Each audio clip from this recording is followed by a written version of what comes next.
नमस्कार। आज के इस video tutorial NCERT text book science class 9 से लिया गया है, जो चैप्टर नंबर 13। चैप्टर का नाम है why do we fall ill. ये वीडियो नंबर 2 है, जिसमें हम टॉपिक कवर करेंगे diseases, causes of diseases, type of diseases, acute and chronic diseases, infectious and non infectious diseases. सबसे पहले हम देखेंगे डिजीज़ को। डिजीज़ मतलब क्या है? नॉट फीलिंग वेल और डिस्कम्फर्ट इन बॉडी। जब हमारा बदन जो नॉर्मल बदन से जब सही नहीं लग रहा है, तब जाके हम डिजीज़ कहते हैं। ये बीमार और अनवेल ये कहाँ से आते हैं? When there is a physiological disturbances in body. जब फिजियोलॉजिकल फंक्शनिंग में डिस्टर्बेंसेस आते हैं, तब जाके हम डिजीज़ कहते हैं। इसमें फिजियोलॉजिकल फंक्शनिंग में कौन कौन सा हो सकते हैं? जैसे फिजिकल डिस्टर्बेंसेस में आपका बदन दर्द होना, माथा का दर्द होना, सिर दर्द होना, फिर हाथ पैर का टूट जाना, या हमारा आँख का खराब होना, फिर मेरा कान का सुनाई नहीं देना हो सकते हैं। ये फिजिकल डिस्टर्बेंसेस। और केमिकल डिस्टर्बेंसेस में जो हमें दिखाई नहीं देते, जो है जैसे डाइजेशन में प्रॉब्लम आ जाना, हमारा सही प्रकार से बाइल पिगमेंट का रिलीज ना होना, हमारा डाइजेशन सिस्टम में प्रॉब्लम आना, और हो सकता है हमारा हार्मोनल सिस्टम में प्रॉब्लम आना।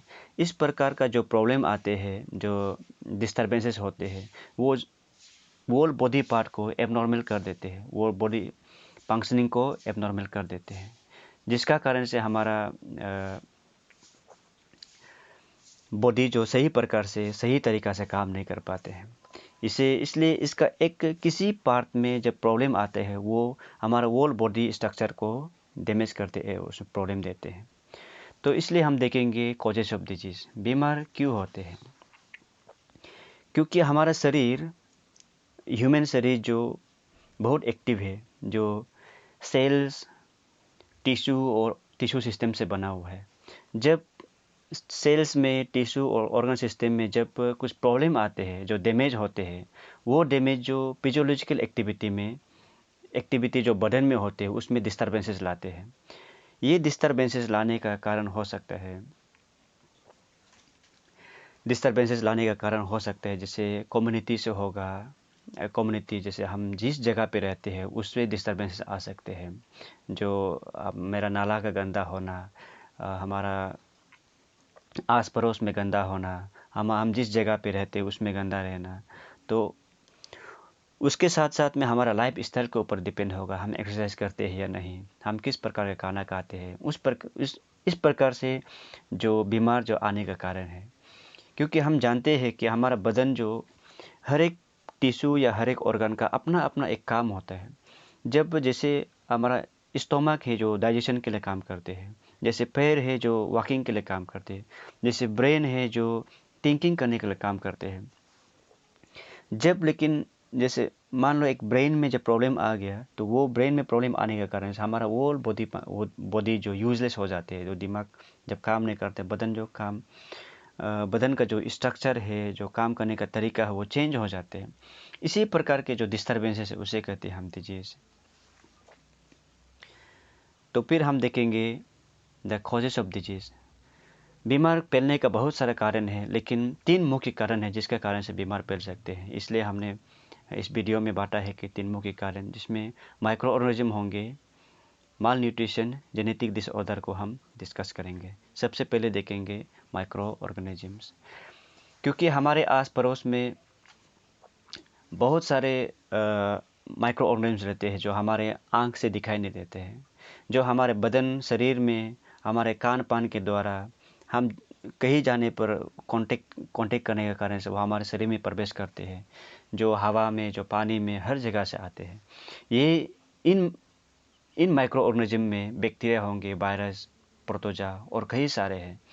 जब ये हमारे बदन का अंदर में प्रवेश करते हैं, तो वो हमारे जो नॉर्मल बॉडी फंक्शनिंग है, उसको डिस्टर्ब करते हैं। ये डिस्टर्ब करने का कारण जो एक है, हमारा प्राइवेट सर्विसेज में और पब्लिक सर्विसेज में ठीक नहीं होने के कारण से ये हमारा बदन का अंदर में प्रवेश करते हैं। जैसे फंगस जो रिंग वर्म फैलाते हैं, जैसे वायरस जो HIV फैलाता है, उसी प्रकार से बैक्टीरिया का, प्रोटोजोआ का अपना अपना काम है बीमार को फैलाने के लिए। बीमार जिसका कारण से हमारे शरीर में प्रवेश कर सकते हैं और डिस्टर्बेंसेस ला सकते हैं।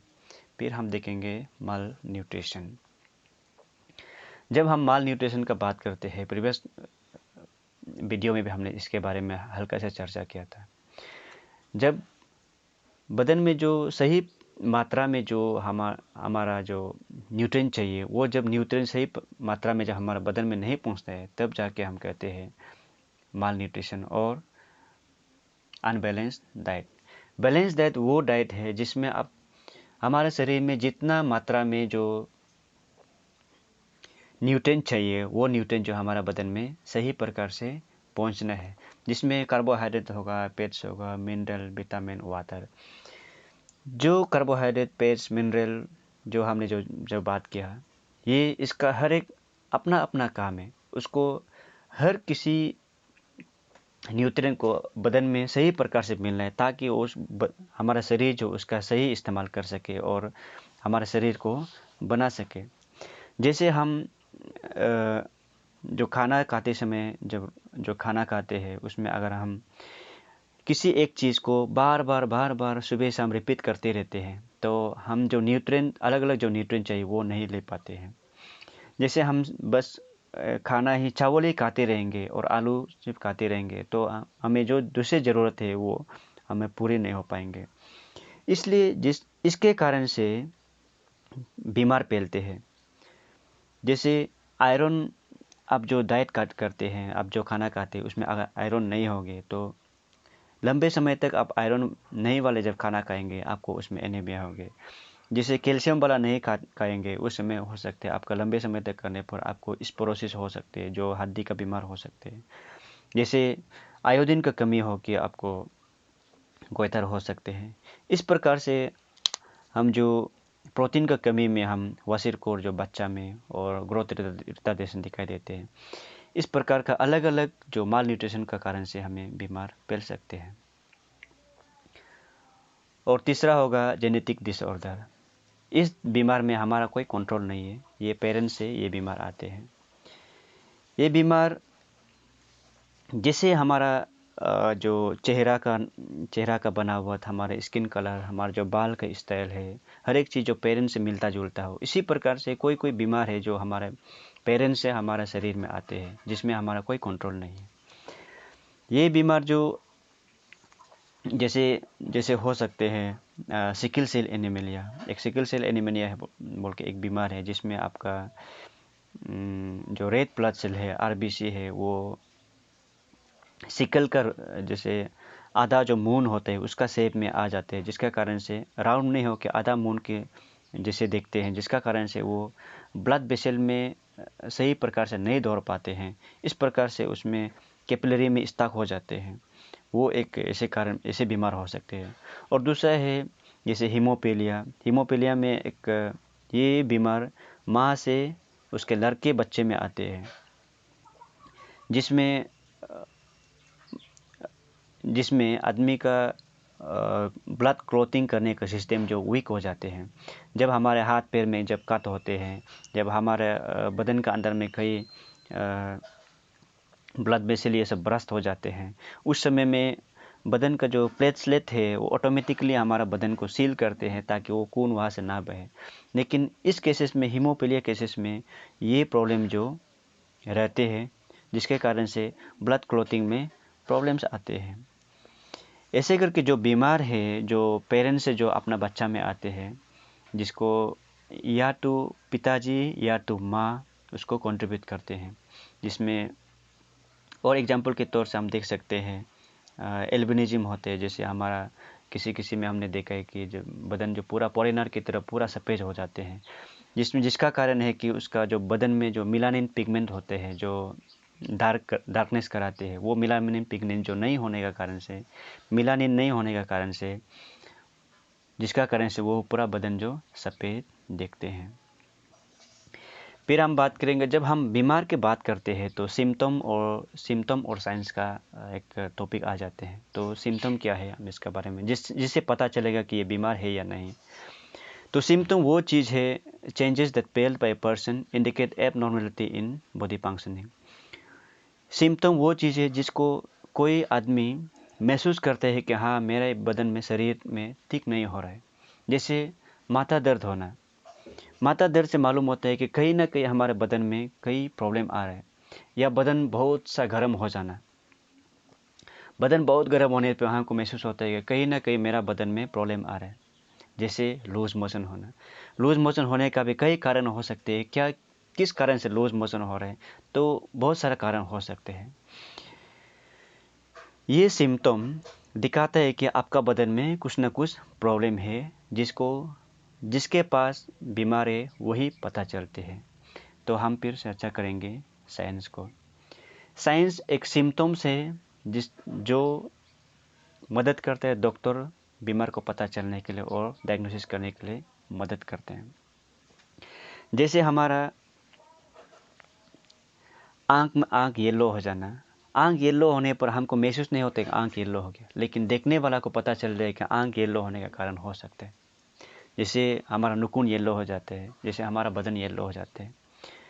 और कभी कभी हो सकते हैं हमारा स्किन रैशेस होते हैं, स्किन में खुजली हो जाते हैं, या स्किन में क्रैकिंग आते हैं, या हमारा होठ पड़ते हैं।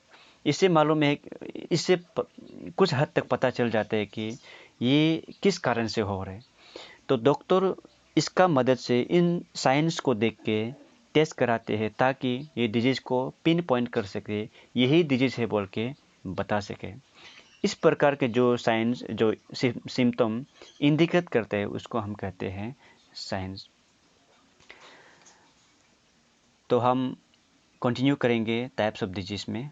आप भी टाइप ऑफ डिजीज़ में हम दो कैटेगरी में बता गया है, जिसमें बीमार ड्यूरेशन, कितने समय तक बीमार हमारे शरीर में रहते हैं, उन हिसाब से हमने एक्यूट डिजीज़ और क्रॉनिक डिजीज़ में बांटा है। फिर बीमार एक शरीर से दूसरे शरीर में फैलने और या नहीं फैलने का कारण से हमने दूसरा तरीका में बांटा गया है, non infectious and infectious disease. तो सबसे पहले हम देखेंगे ड्यूरेशन ऑफ डिजीज़, बीमार कितना समय तक हमारे शरीर में रहते हैं, वो हिसाब से acute and chronic disease.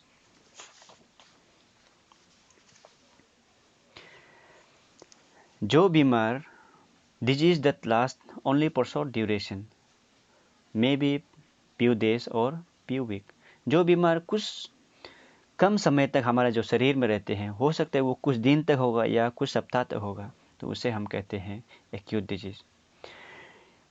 This disease don't cause long term health effect on a person. इसका हमारा बदन में, हमारा शरीर में लॉन्ग टर्म इफेक्ट नहीं होते हैं। जैसे डिसेंट्री हो गया, जैसे कफ हो गया, टाइफाइड हो गया। ये बीमार कुछ ऐसे बीमार है जो हमारे बदन में तो आता है, लेकिन बहुत लंबा समय तक नहीं रहते हैं। जैसे डिसेंट्री हो गया। डिसेंट्री कुछ समय तक रहेगा, लेकिन वो कुछ समय के बाद में गायब हो जाएगा, आप अगर उसको मेंटेन करेगा तो। हो सकता है कफ और जो कोल्ड है, जैसे टाइफाइड है, वो भी कुछ समय तक रहते हैं और वो गायब हो जाते हैं। वो हमारे शरीर में परमानेंटली और कुछ समय तक के लिए गायब हो जाते हैं। तो इस प्रकार का जो बीमार जो कुछ समय तक रहेगा, कुछ दिन या कुछ सप्ताह तक रहेगा, उसे हम कहते हैं एक्यूट डिजीज। जिसमें हम आजकल जो चर्चित और जो ट्रेंड चल रहा है कोविड-19 का, तो कोविड-19 भी एक्यूट डिजीज में होंगे। फिर जैसे कॉमन कोल्ड होगा, डायरिया होगा, डिसेंट्री होगा। तो उस प्रकार से हमारा बदन में जो बीमार है उसको हम एक्यूट डिजीज में इसको बांट सकते हैं। फिर दूसरा है क्रॉनिक डिजीज। क्रॉनिक डिजीज वो डिजीज है जो लंबा समय तक रहेगा। ये क्रॉनिक डिजीज एक्यूट से क्रॉनिक स्टेज में पहुंच सकते हैं। जो बीमार अगर किसी स्टेज में आप उसको ठीक नहीं करेंगे, करेक्ट नहीं करेंगे, पूरा बदन से एलिमिनेट नहीं करेंगे, तो वो लंबा समय तक रहेगा, जिसका कारण से हमें क्रॉनिक हो सकते हैं। जैसे आज़मा हो गया। आज़मा कुछ उम्र तक 5-6 साल तक, बच्चा का जो बर्थ से लेकर 5 साल तक रहते हैं। लेकिन वही आज़मा अगर कंटिन्यू होगा लाइफ टाइम तक, तो तब हम कहते हैं क्रॉनिक। जैसे टीबी हो गया। टीबी बीमार में एक्यूट जो क्यूरेबल बीमार है, जो सही ठीक हो सकते हैं। लेकिन टीबी को अगर आप समय में क्यूर नहीं करेंगे तो वो लंबा समय तक जाते हैं और लाइफ टाइम तक आप जब एग्जिस्ट करते हैं तब हम कहते हैं क्रोनिक टीबी। जैसे डायबिटीज़ हो गया, जैसे कैंसर हो गया, ब्लड प्रेशर। जो बीमार कभी गायब नहीं होगा, जो हमारे शरीर से कभी गायब नहीं हो सकता है, तो उस बीमार को हम कहते हैं क्रोनिक डिजीज़। क्रोनिक डिजीज़ का सिर्फ हेल्थ पे हमारा लॉन्ग हेल्थ पे सिर्फ असर नहीं पड़ता, ये लॉन्ग टर्म हेल्थ इफेक्ट पड़ता ही है, साथ में फाइनेंशियल स्टेटस ऑफ फैमिली में भी असर पड़ते हैं। जैसे मान लो आपको किसी आपका परिवार को कैंसर हो गया, तो कैंसर होने पर आपको लॉन्ग टर्म ट्रीटमेंट में आप सिर्फ समय का सिर्फ बात नहीं है, लेकिन आपका पैसा भी अब बहुत खर्चा करेगा।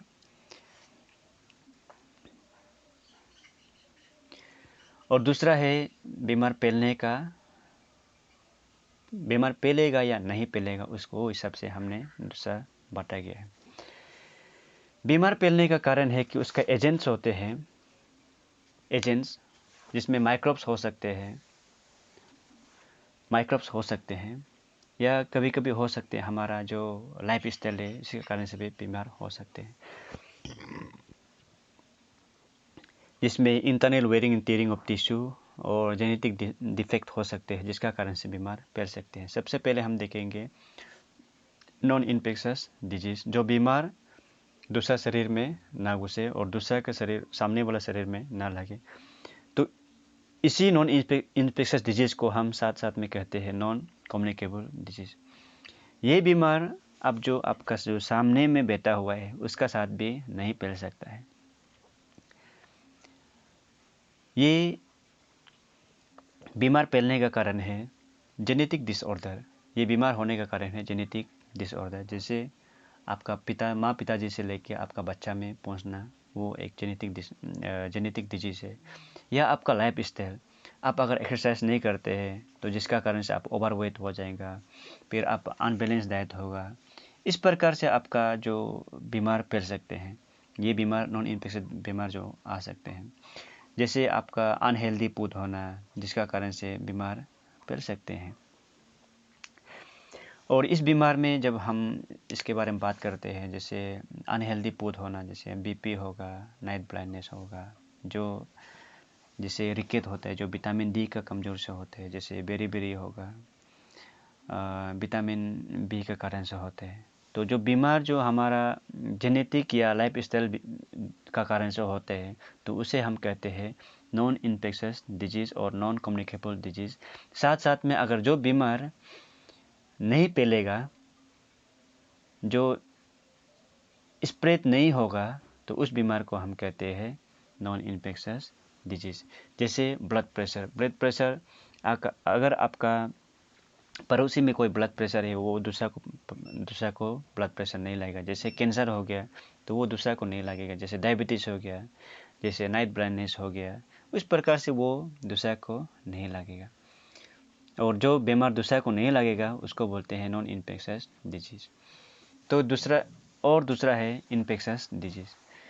इस इन्फेक्शस डिजीज़ को हम साथ साथ में कहते हैं कम्युनिकेबल डिजीज़, जो माइक्रोब्स का कारण से या माइक्रो ऑर्गेनिजम्स के कारण से फैलता है। जिसमें माइक्रो ऑर्गेनिजम्स में जैसे बैक्टीरिया, वायरस हो गया, फिर पैरासाइट, अलग अलग, फिर फंगस होते हैं, फिर अलग अलग माइक्रो पैथोजेंस होगा। ये बीमार जो फैलने के लिए डायरेक्ट और इनडायरेक्ट कारण हो सकते हैं। डायरेक्ट में जैसे आपका बदन से, जैसे आप कफ करते हैं, आप जब खांसी करते हैं तो उसका ड्रॉप लेते हैं, वो दूसरा का शरीर में इनहेल करते हैं, जिसका कारण से जो माइक्रोब्स होते हैं वो उसका शरीर में प्रवेश करने के कारण से उसका पास में वो बीमार पहुंच जाते हैं। और दूसरा है इनडायरेक्टली जैसे मलेरिया हो गया। मलेरिया अगर किसी का बदन में है तो वो उस बदन से जो मॉस्किटो है वो मॉस्किटो ले जाते हैं, फिर दूसरा को जब वो खून चूसते हैं तो उसका कारण से उसमें मलेरिया पहुंच जाते हैं। तो इस प्रकार से डायरेक्टली और इनडायरेक्टली हमारे बदन में पहुंच सकते हैं। जैसे डायरेक्टली पहुंचने में कौन कौन सा हो सकता है, जैसे कॉमन कोल्ड हो गया, कॉमन कोल्ड अब जो खांसी जुकाम होता है, जैसे टीबी हो सकते हैं, अब डायरेक्ट जो किसी शरीर से दूसरा शरीर में पहुंच जाते हैं। जैसे कोविड-19 है, अभी जो ट्रेंड चल रहा है, जो बहुत रिस्क वाला है, जो जिसका कारण से हम मास्क पहन के हमेशा घूमते हैं। फिर हो गया इन्फ्लुएंजा हो सकते हैं। इस प्रकार से बीमार जो फैलेगा वो डायरेक्टली फैलेगा। फिर इनडायरेक्टली जो फैलते हैं उसमें आपका जो जो घर में प्लाइस होते हैं, जिसका कारण से जो किसी गंदा जगह में बैठ के हमारे खाना में जब बैठते हैं, जिसका कारण से हमें डिसेंट्री डायरिया मिलते हैं। जैसे हमने पहले बात किया सर, मॉस्किटो का कारण से मलेरिया, जैसे जापानीज एनसेफेलाइटिस जो मिलते हैं, फिर डेंगू होते हैं। जैसे एनिमल का कारण से मिलते हैं, एनिमल में जैसे फ्लैग होते हैं, फिर टेटानस पहुंच सकते हैं। फिर मेडिकल का कारण से आप बीमार नहीं होने पर भी अगर आपको हो सकता है किसी इन्फेक्टेड HIV इन्फेक्टेड वाला का जो सिरिंज यूज़ किया या मटेरियल यूज़ किया, उसको डिसइंफेक्ट नहीं करके अगर आपको इसी सामान से इस्तेमाल करते हैं तो इनडायरेक्टली आपको किसी का बदन का बीमार जो आपका बदन में पहुंच सकते हैं। इस प्रकार से इन्फेक्शस डिजीज होंगे। तो लास्ट में हम देखेंगे आज इस वीडियो का जो रिलेटेड टॉपिक है, जो रिलेटेड क्वेश्चंस है। तो how do we know that there is a disease in our body, हमारा बदन में क्यों, कैसे करके मालूम हो कि हमारा बदन में बीमार है बोल के। और दूसरा है व्हाट इज डिजीज, बीमार क्या चीज़ है। Differentiate acute and chronic disease, acute disease क्या है, क्रोनिक डिजीज़ क्या है, दोनों को अलग अलग तरीक़ा से बांटना है और डिफ्रेंशिएट करना है। What disease causes long term health effect and why, कौन सा बीमार जो लॉन्ग टर्म हेल्थ इफेक्ट करते और क्यों। Does disease effect financial status of family, क्या बीमार जो हमारा फाइनेंशियल स्टेटस, फैमिली का फाइनेंशियल स्टेटस को क्या वो इफेक्ट करते हैं, तो कैसे करके। Why some disease are infectious and some are not, क्यों कोई बीमार जो फैलता है और कोई बीमार नहीं फैलता है। और लास्ट में what is infectious disease, right any 2 example, infectious disease कौन सा है और उसका एग्जाम्पल दीजिए। और वीडियो नंबर 3 में हम अपकमिंग जो वीडियो है, वीडियो नंबर 3 में हम देखेंगे इन्फेक्शस डिजीज का जो एजेंट है और मीन्स ऑफ स्प्रेड, जिसमें और साथ साथ में हम फुली कवर करेंगे कोविड-19 को, और ऑर्गन स्पेसिफिक और tissue specific manifestation of disease, ये इसका बारे में देखेंगे। और general effect of infectious disease को हम देखेंगे।